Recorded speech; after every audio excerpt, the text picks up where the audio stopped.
Guy Ogata is a greasy, smelly orphan boy with no future in sight. But luckily, just before this little rascal was taken by the wolves, he stumbles across an infamous legendary sword, previously wielded by 1,000 demons before him, and suddenly turns into an overpowered demon lord with unlimited power and can do things beyond his wildest imagination, and also taking a beauty by his side. Our story begins somewhere in the middle of an underground ancient ruin, with a group of ugly researchers and some sweaty 9-to-5 constructioners who have been here for quite some time, trying to uncover an infamous weapon of destruction, capable of turning whoever wields it into the next legendary demon lord.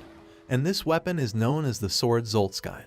While they are digging to find the sword, some serious-looking fellows are seen in a helicopter, flying over to the same ancient tomb, trying to find the same sword as the researchers. The pilot and other man in the helicopter talk to their boss, otherwise known as the administrator, Mira, about the sword, and said they don't understand why everyone cares about it so much, and thinks it's a total waste of time to go looking for such an old sword. However, Mira tells them that if there were a hierarchy of weapons in this world, you can be sure that the sword Zoltskine would no doubt be at the top of that list. They ask him why everyone wants it so badly, and Mira explains how this particular sword was forged out of the blood of exactly 1,000 demons, and the next person to touch it will be the 1,001st person. But normally humans can't control it, unless the sword chooses you as its wielder. After, another man sitting next to the boss, named Seiya Kijo, informs Mira that the next person to possess it would also be gaining the power of all the previous demons who had wielded this sword, and would become a very dangerous individual, so that's the reason they must find it first, so no one else can claim this kind of power. Back in the ruins, the skinny worker in charge of finding Zoltskine explains to one of his construction workers how the origin of the sword came to be. And back in the Roman era, roughly around 2,000 years ago, a small poor village on the outskirts of the Roman Empire was randomly attacked by some samurai savages, just simply attacking the village for fun, and to plunder what they had, taking all the women for themselves and destroying their homes to the ground. The village priests begged God for aid in their struggle, but received no answer at all during their darkest times. As they received no answer from God, they gathered all the sheep in the village and made a sacrifice, praying to a demon god instead as their last hope. Surprisingly, the demon god answered their wishes, and then came along a vicious-looking demon knight figure as big as the Hulk, who was wielding the sword named Zoltskine. This was the first being to ever wield it. He is a giant beast-looking thing sent from the demon god himself, and once he drew the sword out for the first time on Earth, they say it howled in the sound of a beast. When this demonic knight arrived at their village, the battle was basically over in an instant, wiping out the Roman samurai savages, exactly as they wished him to do so. And right after, the same villagers bowed down before him, and started to pray to him like he was their god. But the demon knight didn't want their pathetic prayers, and told them they were all a bunch of brokies, and he started attacking the villagers that called upon him for help, and he basically started wiping out any type of life forms that stood in his way. Bro took the Sigma male lifestyle to a whole nother level. After that, the Demon Lord decided to play his new favorite game, War Thunder, which is the sponsor of today's video. War Thunder is the most epic free-to-play game out there for all of us anime lovers. Dive into the most comprehensive vehicle combat game ever made. You can choose from over 2,000 different tanks, planes, helicopters, and ships, and start battling other people in PvP battles. Every single one of these vehicles is designed really well, with so much attention to detail. Pick from a collection of vehicles that span from over 100 years of development, from the 1920s all the way up until the present day. My favorite is the Japanese 1S helicopter Kisarazu skin, which stands out from everybody else in the server. But the best part is that you can customize any of these vehicles with over 1,000 different anime-related skins, which is personally the most exciting addition of this game for me, and you can use unlimited community-made skins of your favorite waifu. But it gets even better, as you can also download anime voice packs and listen to your crew talking like a bunch of weebs while dominating the server. So what are you waiting for? Download War Thunder right now. Available on PC, Xbox, and PlayStation consoles. And you will receive your exclusive in-game bonuses by using my link in the description and claim an epic 3D Dakamakura anime pillow to add onto your tank. It's available for a limited time only. After some time, the researchers finally dig enough to enter inside another secret tomb which seems to have several corpses and statues inside, and right in front there was some kind of hidden door. After cracking part of the wall, they see a golden glow light up the room and they have finally found the sword Zoltskine after thousands of years. However, right as they locate the sword, the people who are in the helicopter arrive outside, demanding that these smelly losers hand over Zoltskine immediately, and they state that they are with the Rare Weapons Administration team, who handles ancient artifacts and legendary weapons from all around the world. But Zoltskine was almost impossible to find, so the workers refuse to comply with the boss man himself, and an all-out war occurs between these elite Black Ops-looking soldiers versus these ugly workers. They fire several bullets back and forth, but these elite soldiers were far more superior. That's when the boss of the ancient researchers grabs Zoltskine and tries to attack the soldiers while wielding the sword. The worker can now easily take out the elite soldiers and destroys them all within the matter of seconds. After that, he approaches the administrator Mira, but all of a sudden, the man is seen to be having some kind of fit, and his eyes roll to the back of his head while screaming out words that no one can understand. It seems that he cannot handle the power of such a weapon. And that's when the right-hand man of Miura, Ikijo, explains how the dark aura of Zoltskine will swallow you whole if you're too weak of a person, making you unable to bond with the sword, so it cannot be used by a dumb skinny worker like him, and only by a top G. After, Miura instructs Ikijo to retrieve Zoltskine from the man, and Ikijo uses some kind of magical power as Ikijo seems to also be in possession of another legendary weapon of his own, and he uses this power to generate a strong energy force which knocks down the dumb worker, and safely securing Zoltskine inside a metal container. They bring Zoltskine back to the Legendary Weapons Administration Organization headquarters. They safely secure the weapon inside the facility and store it away with the rest of the other legendary weapons. Ikijo and Miura look at the weapon closely, and Ikijo thinks it's ugly, but Miura thinks it's absolutely beautiful, so Ikijo laughs and said he's going to bed. After that, the Weapon Administration team go back to work, trying to find other weapons like Zoltskine, as there are other demon swords out there which also have a lot of power, but nothing compared to Zoltskine. These swords have different types of abilities like turning you into a fire demon and many other side effects, so this organization is taking them for themselves and bringing them to their facility. However, one night, the boss Miura enters the facility where they store Zoltskine, as he seems to be drawn towards the sword, and can hear it calling out his name. The sword can detect the love that Miura has for it, as Miura always speaks so highly of the sword, so it's given him a symbiotic relationship with it. And now he just can't seem to get away from the urge of wanting to touch the sword and to feel it in his own hands. At this moment, Miura is sick of being a worthless beta male, and opens up the case containing Zoltskine and picks it up. And he finally feels like a real man for once and goes crazy. When wielding the sword, he embraces all its power, and the cursed energy takes over his entire body, awakening the demon once again. All of his subordinates quickly rush into the facility as the alarms start going off, because Zoltskine has been removed from its container, and the guards are then met by a demonized Miura staring right at them as they tremble in fear. They immediately take out their guns and shoot at Demon Boy Miura, but Miura is now an invincible Demon Giga Chad, smiling while he takes out each of the guards one by one before leaving the building. After that, we are then taken to a different scene in the anime, where we see an ordinary-looking man named Takashi, who is arriving back home from his long day at work. His wife Wakaba is expecting a baby anytime now and has just went for her final checks today, but doesn't want to reveal its gender to the father just yet and wants this to be a surprise. But Takashi is super excited to meet his newborn baby and to finally be a father, and after, the two of them leave home to quickly grab some treats from the store. Meanwhile, at a temple, we see a priest making a ritual, trying to appease a sword named Shiryo. The man can sense that the sword is crying inside and wants to taste blood. So to answer its call, he makes a special ceremony for the sword, inviting his little minion friends inside, and they all gather around it, and in the room they pray to the sword. But the sword seems to be calling out to a particular special boy, and tells him to drop some blood on the cloth that is hanging over the sword. After he does this, the boy gets excited and starts to lick it, turning him into an absolute maniac,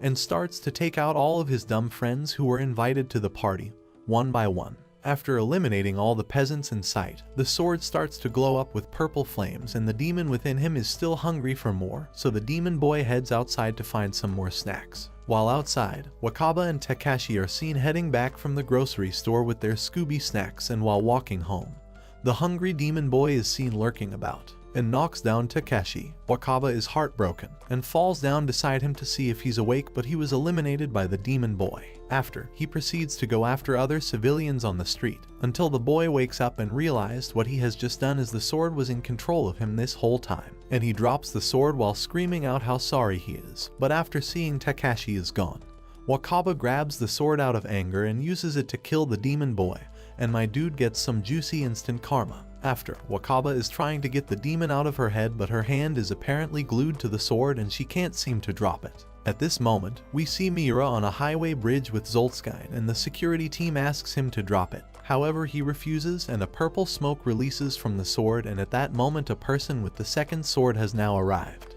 burning all the vehicles on the bridge, and challenges Miura to a fight. Both of them have got one of these legendary weapons, and since they are so close to each other, the sword transforms both of them into Metal Knight looking figures, and they now have some fancy Power Ranger armor. Miura explains how he is Zoltskine, the demon of death, and the other man calls himself the demon of fire, and they both start to fight in a crazy 1v1 duel match. But Miura and Zoltskine easily defeat the other guy within seconds as he's just too strong.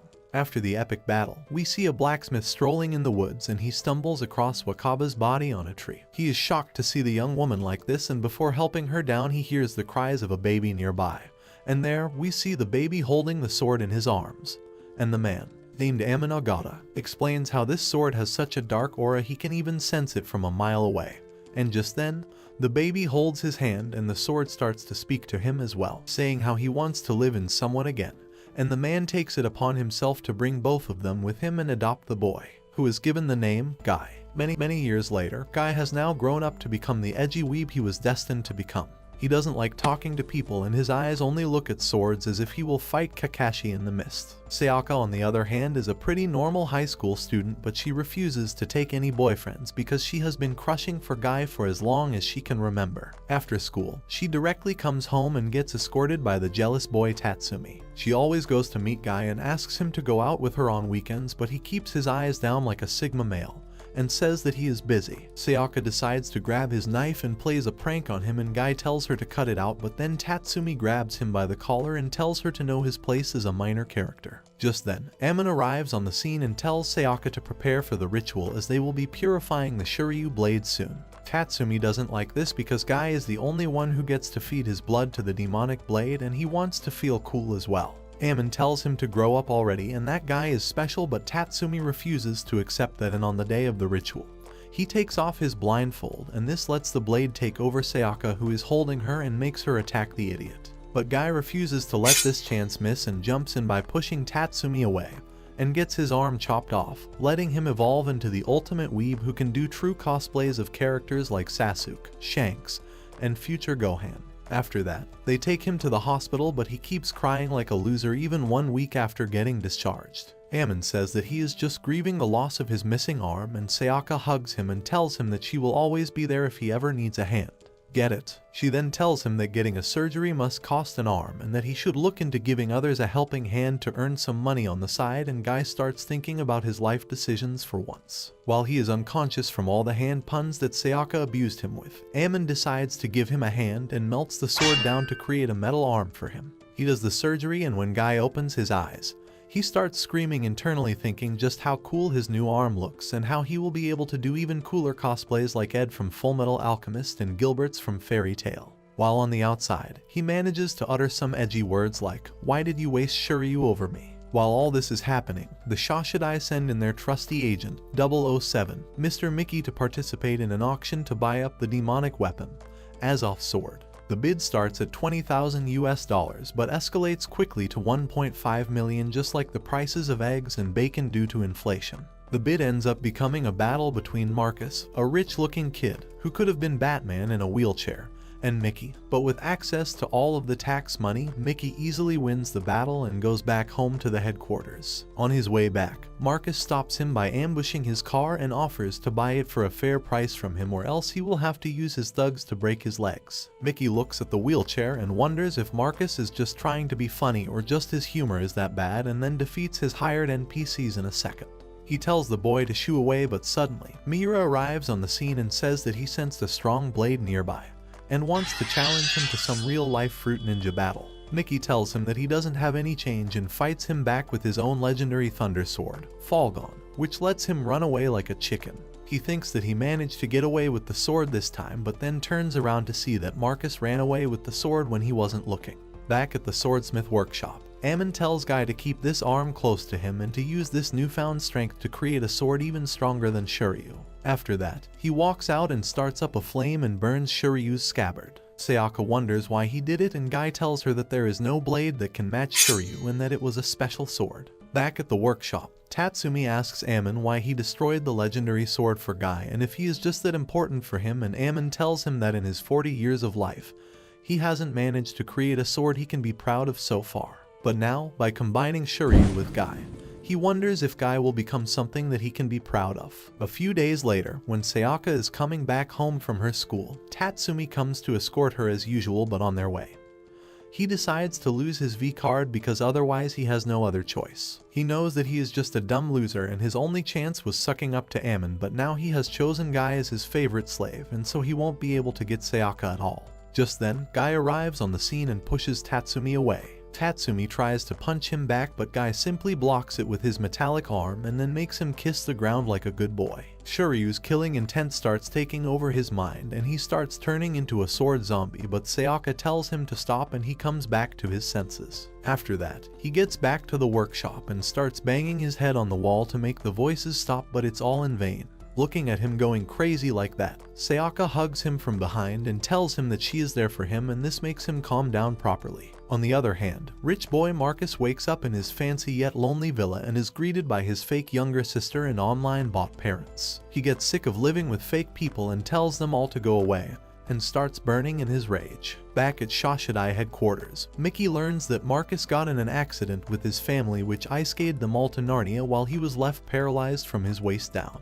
Having lost the ability to stand up in any way, he seeks help from many doctors to become healthy, but all of them refuse to operate on him in defeat. Some days later, his ex-girlfriend comes to meet him and tells him that she will be getting married soon, and the groom is none other than his best friend, Johnny. She tells him that he might have committed a lot of sins, but she loves him and that he isn't invited to the wedding as they are planning to keep it private. Marcus looks at her dumb face while smiling and tells her that he will be praying for them from all his heart, and then watches her leave as he plans his sweet revenge. Just then, the demonic sword that he stole from Mickey answers to his revenge-thirsty soul and gives him the ability to stand up once again, and he decides to go and crash their wedding and starts by turning the priest into sashimi. But before he can do any harm, Mickey jumps in from the window and blocks his attack. He then tells the cheaters to go and run for their life, but Marcus uses his demonic powers and appears right in front of them. But just before he is about to strike the girl, he stops himself and lets the good angel win. Mickey arrives on the scene and offers to let him come to the Shashidai with him. He tells him that it is a palace for people like themselves and on their way. He explains that Shashidai is an organization which keeps watch over legendary swords and their wielders. In essence, when someone takes hold of a legendary weapon, the weapon starts corrupting them until they become manslaying monsters called Busoma. While becoming a Busoma is inevitable, some people can resist the turning process and slow down the process. Such people like themselves are called Chrysalis, and Shashidai is experimenting to find ways to cure them of their curses so they can return to their old lives, but until then, they are put to sleep to slow down the turning process. Meanwhile, a girl walks into Ammon's workshop and hands over a legendary spear by the name of Tenboki to Tatsumi. It turns out Ammon is not home, so he takes it to the master's place, and the girl says that she was supposed to sharpen it, so now she is here to return it to Ammon. Once she goes away, Tatsumi takes the spear out of its wrapping cloth and becomes a Busoma, and the first person he attacks is none other than Full Metal Guy. With Tatsumi going on the offensive with the legendary spear, Guy's arm starts tingling as well, and it starts taking over his mind. He doesn't become a Busoma but totally loses his mind, and the arm transforms into a blade. He starts fighting Tatsumi, and their battle leads them through the woods and into the city. During their battle, Guy manages to strike through his ribs and manages to make him bleed. After that, Tatsumi runs into the city and transforms into his Power Ranger form and tries to jump at him with his spear. But Guy dodges back and then stabs him through his armor, making him cry like a sissy demon lord. Just then, the Illuminati people send in some helicopters to take them down, but Guy strikes one of them down with a wind slash, and then runs back to the workshop and returns to normal. His arm tries to hurt him, but Ammon grabs it and makes it stop being crazy. Meanwhile, Mickey takes Marcus to the headquarters and hands him over to Administrator Kyoka. She takes him to meet the leaders, who turn out to have an alien X fetish and use AI to talk to them with these big 5 heads. In the meantime, Mickey goes for his medical checkup before going in for his sleep in the freezer. But let's forget about all that for a moment and appreciate him rizzing the nurse up, even though he will meet her next after many years. After his examination, he goes back to meet up with Kyoka and Marcus, and they walk inside the storeroom to put their weapons away. With that out of the way, Kyoka sends them away for their cryogenic nap and heads back to the main station to receive the news of 2 Busoma fighting in the city. To take them down, she decides to awaken their strongest chrysalis, Ikijo, from a 16-year-long nap and makes him go after them in the mountains. Meanwhile, Miura invades a prison to feed his sword with the anger and rage of all the prisoners in there, and back at the workshop, Tatsumi sneaks inside and hides in the shadows to ambush Guy. On the other hand, Guy has mentally turned into a baby, and Ammon thinks that it must be due to him becoming afraid of Shoryu's power, and now he wants to just hide away like a baby in the womb to protect himself. Back at the headquarters, Kyoka reveals that long ago there was a kingdom that opposed God, and to punish them, God sent down a ring of light that raised the entire kingdom to the ground. After the light vanished, there was not even a single blade of grass left from the kingdom, and in the sand only the weapon of God, Chakram, remained. After that, people worshipped it as an object from God and then sealed it away to keep them safe. Now, Ikijo is the person who wields this weapon, and he is most certainly their strongest soldier. In the meantime, Guy is still acting like a baby and runs off into the forest to see his mother's grave. It starts raining and he starts crying while looking at her tombstone. Sayaka walks up to him and decides to take care of him and tells him that she will take him to the festival. At the same time, Ammon meets up with his old master and shows him a blade that he created. He still seems unsatisfied and tells him about his decision to merge Shoryu with Guy and says that he has faith in him becoming his ultimate creation. Besides that, they wonder if there is another Shoryu, and if that is true, then the one that they had was the lesser of the two, as it didn't have any name on it. While all this is happening, the sword sharpener, Kiyomi, is enjoying her time looking at her apprentice sharpening a blade and tells him about the history and importance of their craft. Just then, they receive an urgent order from someone rich, and the sword to be sharpened turns out to be the true Shoryu. The blade almost takes control of Kiyomi, but she manages to quench its thirst for blood by feeding it some of her own, and after an intense session of working on it, she manages to complete the task. The client turns out to be a mysterious old man, and he walks away with the sword just as quickly as he came with it. On the other hand, Miura is enjoying some piano in a hall and gets ambushed by the new owner of the flame sword, Flamberge. It calls out to him and says that they are both legendary ancient weapons, and so they must settle the score, but Miura says that he is not the same, as he has never been defeated while Flamberge has lost to him once before. After that, they turn into their Power Ranger forms and start fighting on the rooftop.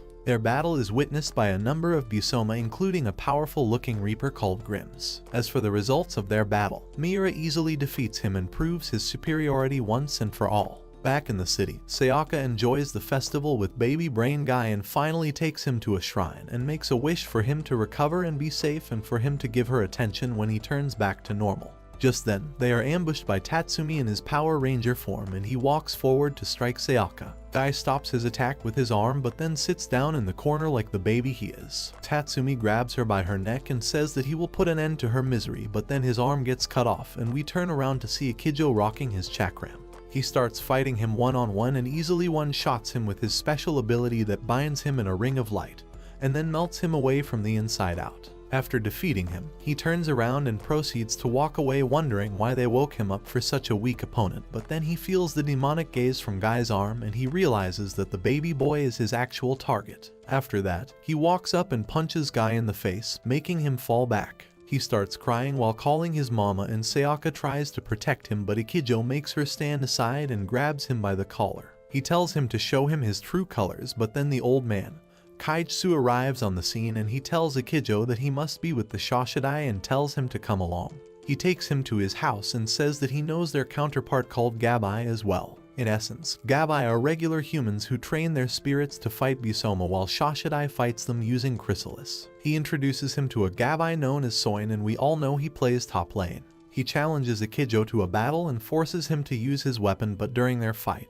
Guy notices a Busoma coming out of his shadow, and he tries to make it go away with a stone. Soin thinks that he is messing with him and picks him up by his collar, but then the Busoma in his shadow comes out and strikes through his back. After that, it starts attacking Guy and he transforms into his battle form as well. While enraged, he takes down the Busoma and then turns back normal and runs into the woods as the old man keeps Akijo busy with his weird behavior. He tells him that he will take him to someone who knows more about the boy and his sword and takes him to Ammon. They talk about Guy's past and how he grew up, and Akijo realizes that he is much similar to himself. Meanwhile, Sayaka and Guy hide in a cave in the woods where they used to play together when they were little. It looks like fighting again and trying to man up brought him back to his senses, and he is now acting normal once again, which means his depression and trauma are back as well. He tells Sayaka how he doesn't have any good memory of his childhood and that he has been running from the darkness all his life in the fear that it might take him in. But now, he has decided to forge swords with his own hands and to cut down this world to make way for a world where he can belong. Sayaka starts wondering what kind of crack he is on but lets the rain pass away before walking back home. Once they reach back, Akijo invites him to come to Shashidai with him if he is looking for a new world where he belongs, and then takes him with himself. With that, Akijo drives him towards the Shashidai headquarters, but tells him that he has to run an errand on their way, so he will be tagging along. This errand turns out to be a visit to an old lady named Kei. She looks probably old enough to be Akijo's mother, but in reality she is his girlfriend. Akijo explains the whole sleeping in ice and being frozen in time thing to Guy and says that Kei is one loyal woman who waited for him even though he himself didn't know how long it will take before he will be awakened. When they first met in high school, she was 1 year younger than him, but now she is an old yet beautiful lady. After that, he tells him to go get himself busy somewhere else so he can spend some time with his sweetheart. Being the gentleman he is, he takes care of her greatly and dances with her on their favorite old song and even paints her toes. He takes her on a vacation to the beach and finally proposes to her, and helps her get dressed in a wedding gown before putting her to rest in the bed with a love-filled kiss. Meanwhile, Guy goes out to the city and gets inside a crowded hall which looks like a stage for some concert, but it turns out to be a bunch of sweaty gamers jamming to their idol and streamer Digimon Midoriko. They play a Street Fighter style battle game and she wins the match like a pro, and ends the performance with a song of her own. Guy wonders what this weebish concert was all about, but then walks out of the hall without wasting more time. On the other hand, the opponent who lost to Midoriko acts like a freak in front of her, and they end up having a quarrel in the alley behind the hall. The guy starts beating her like a ragdoll, but unfortunately for him, the beat-up Flambridge is looking for a new body and it presents itself to the girl. Midoriko picks up the sword and it takes control over her immediately. After that, it plays some Fruit Ninja with the guy in front of her and then climbs on top of a building and starts shooting fireballs everywhere like a maniac. While all this is happening, the headquarters try to contact Akijo, but he's too busy making the last moments of his wife happy, so Guy ends up having to keep the Busoma in front of him busy. He transforms his arm into the sword version, but this time he is still under control. He fights her for a little bit, but he still doesn't know what he is actually doing and ends up getting pushed on the ground anyways. Just then, Akijo arrives on the scene and launches a bunch of light circles at her. She blocks them all and then decides to run away because getting beat by more than one hot guy isn't in the Flame Swords bucket list. Guy asks if they should follow her, but Akijo says that he's not in the mood and they just get back into the car. Somewhere in the ocean, a rich fat lady rests over a chair that is constantly begging God to either let it break away or to call the woman back up. She is Yasuko, the rich lady who has hired a bunch of treasure hunters and a professor to find the famous lost treasure of Captain Jack Sparrow. But in hopes of finding his lost jar of sand, they stumble upon the not-so-famous treasure of the pirate Throla. She wants all the gold and silver in it, but the professor is there to find the legendary Galen's hammer. It is said to be a weapon known for its heavy strikes and durability, which can shatter other blades and reign supreme. Their search goes on for quite some time, and eventually the divers manage to find the treasure, and they all party with the gold around them. They never find the hammer, but once the gold is in front of them, the professor starts showing his greedy side. He turns the whole treasure hunt into a boat murder mystery, and starts strangling all the members one by one. Eventually, he gets struck down by the mistress's bellboy, Billy, but he has also grown balls and tries to put down his master. He ends up pushing her into the ocean, but unlike Big Mom, Yasuko hasn't eaten a devil fruit and she ends up falling to the ocean floor besides Galen's hammer. The hammer takes control of her body and makes her swim up, and she strikes Billy down and claims the whole treasure for herself. Meanwhile, somewhere in the city, there is a famous model and hairdresser by the name of Issei. His backstory goes something like this. One night he found his sister and some of her friends murdered by a girl with long blonde hair that shines under the moonlight. He has been living all his life in search of her to take his revenge, and that's why he always carries a shotgun with him in a bag. While going about his business, one day he finally comes across this woman, and after dressing her hair he walks out in front of her and shoots her down. But to his surprise, the bullet wounds simply heal up and she reveals herself to be a Busoma with 2 weapons and gives the ice sword, Nebastigma, to him. She tells him that one day he will transform into a Busoma as well and to enjoy his life until that time.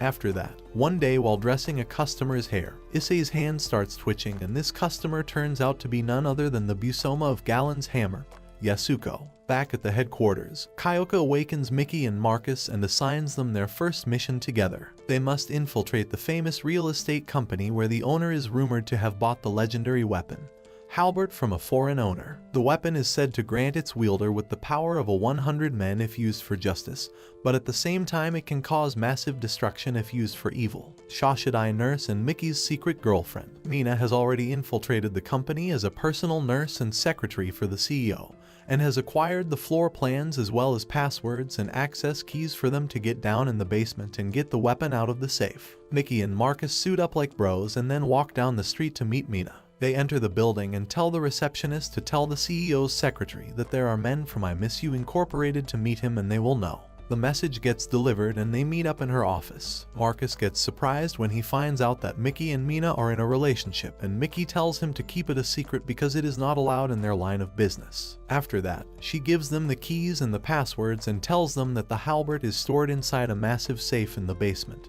and they can reach it through the vent ducts from the men's washroom. After that, they both suit up in their 007 costumes and walk to the washroom without letting the cameras pick them up. They manage to do it thanks to Marcus' sword's ability, which makes them invisible for a short time.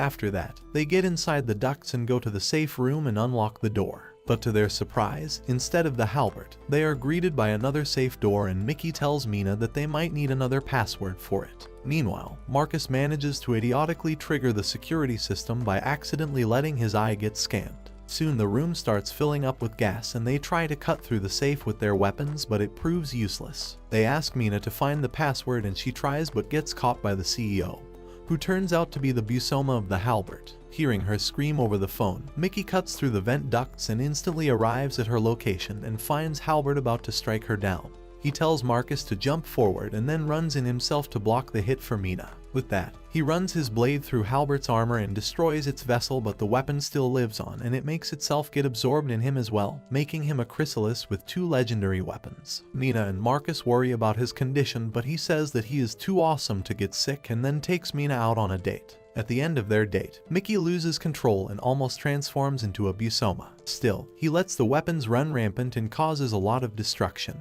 He is about to send Mina to another world, but then Guy and Akijo arrive on the scene and fight him until his condition becomes stable. The fight proves to be really intense, but at the end, with the help of some plot armor and luck, Guy manages to defeat the hybrid Busoma and return Mickey to his human form. After that, Mickey, Marcus, and Mina return to the headquarters and run a test on Mickey and realize that it's too late for him and the most they can do is extract the weapons out of him. Mina tells him that he should be fine and the test results suggested that he will be better after the cold sleep, but when the time comes, they put Marcus to sleep first and then destroy Mickey inside the capsule to extract the weapon, and for the last shot we find out that the true player was Mina all along, who did it all on the organization's orders and was playing a part as Mickey's girlfriend to keep him obedient to the organization. A few days later, we see a rich silver-haired young boy named Shin attend some meetings with people looking to open an orphanage and an elderly home.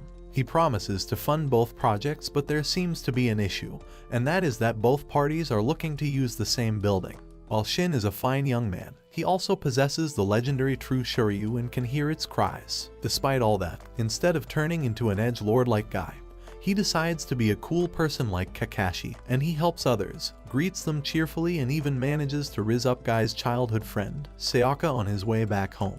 After his meetings with the project managers, he goes to the location of the building and suggests that they open a combined facility to take care of orphans and elderly together. This way they will be able to provide a great environment for all of them and promise to fund the project himself if they agree upon it. On his way back, he finds some hooligans messing with Sayaka, who is going back home, and he steps in to make them stop. But instead of fighting back, he just stands there like a pretty boy and gets himself beaten up to the ground. Later on, the bad boys walk on and run into Digimane, who is now the Flame Sword's Busoma. They try to take her aside, but she makes their legs shake in fear by pulling out her long sword from under her shirt. She hacks one of them down and lets the other one run away like an NPC for the ambience. Surprisingly, Guy happens to be in the same area and he jumps in to protect Sayaka and the other people. He starts fighting the flame sword, but she remembers how she got beat the last time and decides to run away with some vanishing flame magic. On the other hand, Ikijo is confronted by Miura and realizes that his old friend has now become a Busoma. He says that he will put him to rest with his own 2 hands, but he vanishes away into the darkness and tells him that they will meet again soon. The next day, Shin decides to join Sayaka's class, and I don't know about him, but my boy Guy is losing his game due to being an edgelord. Shin joins the school to grow closer to Sayaka so he can get information about Guy out of her. He wants to know who is the guy with the other half of Shiryu, but at the same time, he is simply an outstanding individual, and makes all the girls around fall for him with his Riz pheromones and green paper. After learning about Guy's identity, he thanks Sayaka for helping him out and listens to her talking about how they used to play together when they were kids. On the other hand, Guy and Ikijo finally get back to the headquarters and get an earful from Kyoka. She welcomes Guy and tells Ikijo to report back for his cold sleep, but he says that he has some business to take care of before that, and so he won't be sleeping anytime soon. He then reveals that he had this feeling that he had seen her somewhere before, and he just realized that she is actually Miura's little daughter. He tells her that he ran into his Busoma and wants to take it down. She goes to the elders' room and tells them about the situation, and they say that they have been developing a secret weapon to fight Busomas and will be using them on Miura. Meanwhile, we see that Mina goes under a memory install and a plastic surgery to become similar to Marcus' ex-girlfriend, Erica, and her new job is to keep him on her leash so he remains loyal to the organization just like his simping friend. Right now, they don't have any cure for returning Busomas or Chrysalis into humans, and so they have to eventually put all of them down themselves. To keep the living ones loyal, they must create reasons for them to stay and obey their orders, and that's how they play this game. Back on the battlefield, Miura walks in and is ambushed by a squad of the Illuminati robots, but he simply crushes them all like some toys and wonders when Ikijo will come to give him a serious fight. Watching the robots fall one after another, Kyoko requests Ikijo to go and put her father's soul to rest, and he says that he will be taking his bellboy, Guy, alongside him for field experience. After that, they both make a cool entry in front of Miura and prepare to fight as Ikijo activates his chakram and faces off against him. Before the final battle, Ikijo makes Guy promise that if he were to turn into a Busoma during their fight, he must slay him. Guy asks him if he didn't say that he was weak, and Ikijo says that in that moment when he slays him, he will have his answer. Back in the present time, they start their battle with Miura launching an energy wave attack, but Ikijo dodges it swiftly and strikes back with multiple light energy rings. Miura cuts through them all and then stands still with his sword in front of him. Ikijo shoots him with multiple energy rings, but Miura simply rushes through them with his sword and engages him in close combat. As the fight drags on, Ikijo starts losing more and more stamina and energy, and his weapon grows weaker. He starts getting hit by Miura's energy attacks and his movement becomes sluggish. Still, he manages to match up against him and at one point captures him in his light ring and goes for the final strike, but just then his Busoma factor grows and he loses all his power. Miura breaks away from the light ring and then sends him flying with an energy wave attack. He then transforms into his armored form and starts walking towards an injured Ikijo and says that he did good for a Chrysalis, but now it's time for him to go to sleep once and for all. Things look bad for him as Miura goes in for the final strike, but Guy decides to finally show that the name of this anime is Sword Guy and not Sword Ikijo, and steps in to block the attack. He tells Ikijo to tap out for the time being and rest up as they won't be able to take him out alone. He then starts fighting against him in an intense sword fight. While he matches him up, Ikijo decides to support him from behind by shooting a bunch of energy rings, and Guy takes this chance to deliver a heavy hit to the demon blade. It looks like they will finally win as Guy rushes in for a final strike, but his attack gets stopped by Grim, who has been watching their battle from the sky. He turns around and tells Miura that it would be a shame to lose him right now, so he will be giving him a helping hand this time. Ikijo tells Guy about Grim and how he is the first ever Busoma to ever come into existence. He says that they won't be able to defeat him on their own, but with no other choice left, Guy lets out a battle cry and charges straight at the raid boss in front of him. They start exchanging blows and Guy's transformation starts taking over with every hit as he draws more and more power out of Shiryu. In the end, he completely transforms into Shiryu's armored form, but Ikijo stops him with his rings and lets him kill himself so he can bring him back to senses. As Guy runs his blade through, Ikijo lets himself transform into a Busoma and emerges from the light as a fully armored Chakram Busoma. With that, the two titans face each other and prepare to fight in a deadly battle. War Thunder is free to play right now on PC, Xbox, and PlayStation consoles, so make sure to download War Thunder for free using my link in the description, and claim the anime body pillow pack if you're new or haven't played for 6 months. It's available for a limited time only. Even if you're already a dedicated soldier, don't worry because every person who uses my link will get the body pillow. Thanks for watching my fellow plot boys, watch this next video and take care.